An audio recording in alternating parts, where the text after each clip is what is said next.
Lecture de la première lettre de saint Paul apôtre aux Corinthiens.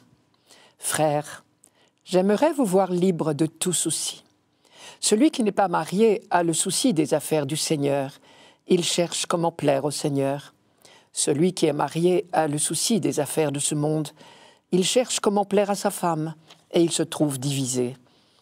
La femme sans mari, ou celle qui reste vierge, a le souci des affaires du Seigneur, afin d'être sanctifiée dans son corps et son esprit. Celle qui est mariée a le souci des affaires de ce monde. Elle cherche comment plaire à son mari. C'est dans votre intérêt que je dis cela.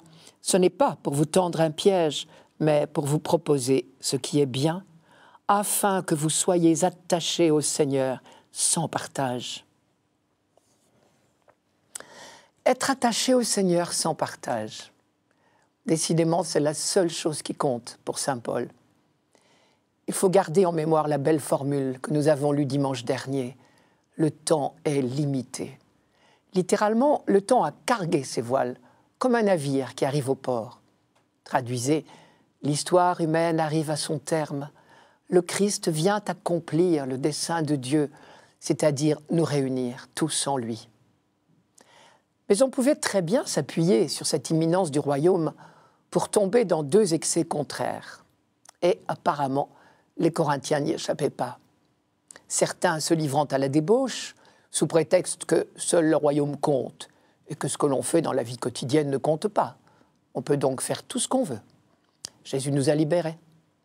D'autres, au contraire, méprisant la sexualité, se prenant pour des surhommes, prêchant la continence à tout prix, et seulement qu'il est bon pour l'homme de s'abstenir de la femme.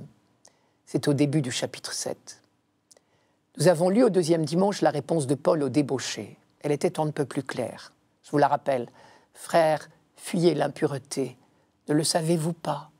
Votre corps est le temple de l'Esprit Saint qui est en vous et que vous avez reçu de Dieu. C'était au chapitre 6 de cette première aux Corinthiens. Ici, Paul s'attaque à l'excès inverse, ceux qui prêchent la continence absolue dans le mariage ou plus radicalement le célibat. Il a commencé très prudemment en précisant en début de chapitre qu'il ne fait que répondre à des questions qu'on lui a posées. Je vous rappelle son début, venons-en à ce que vous m'avez écrit. Il a d'autant plus de raison d'être prudent que la question du célibat était déjà très controversée chez les Juifs. Pendant des siècles, la méditation des phrases de la Genèse « Il n'est pas bon pour l'homme d'être seul » et encore « Soyez féconds et prolifiques » avait conduit à considérer que le seul état de vie normal pour le croyant était le mariage. À tel point, vous le savez bien, que les eunuques ne pouvaient ni être prêtres, ni même entrer dans l'assemblée du Seigneur. Et la stérilité était ressentie comme une honte et une malédiction. « Dieu a enfin enlevé mon opprobre », s'est écriée Rachel en mettant au monde ce premier fils, Joseph. Après l'exil à Babylone, ce mépris pour les célibataires et les eunuques s'était estompé dans les textes bibliques. On en a la preuve dans un texte du prophète Isaïe après l'exil à Babylone. On avait ouvert les portes des synagogues aux eunuques s'ils désiraient vraiment s'agréger à la communauté des croyants. C'est au chapitre 56 d'Isaïe. Même chose dans le livre de la sagesse, chapitre 3. Mais l'opinion populaire est quand même restée longtemps réticente au choix délibéré pour le célibat. Paul, lui, lutte certainement contre ce mépris. D'ailleurs, il n'a de mépris pour personne, ni pour les gens mariés, ni pour les célibataires. Mais il ne fait pas non plus de théorie. Il ne nous propose pas un cours sur le mariage, le célibat et la vie sexuelle en général. Il veut encore moins donner de directives contraignantes. Je cite, « Ce n'est pas pour vous tendre un piège, mais pour vous proposer ce qui est bien. C'est dans votre intérêt que je dis cela. » Seulement, il constate, il y a des célibataires qui savent user de leur liberté pour se consacrer à Dieu et aux autres. Il arrive également que la vie du couple occupe tellement l'horizon des amoureux qu'ils en délaissent leur vie spirituelle. Il faut croire qu'il avait ces deux sortes d'exemples sous les yeux. Paul avait également rencontré des couples mariés auxquels le baptême de l'un des deux avait posé des problèmes insurmontables.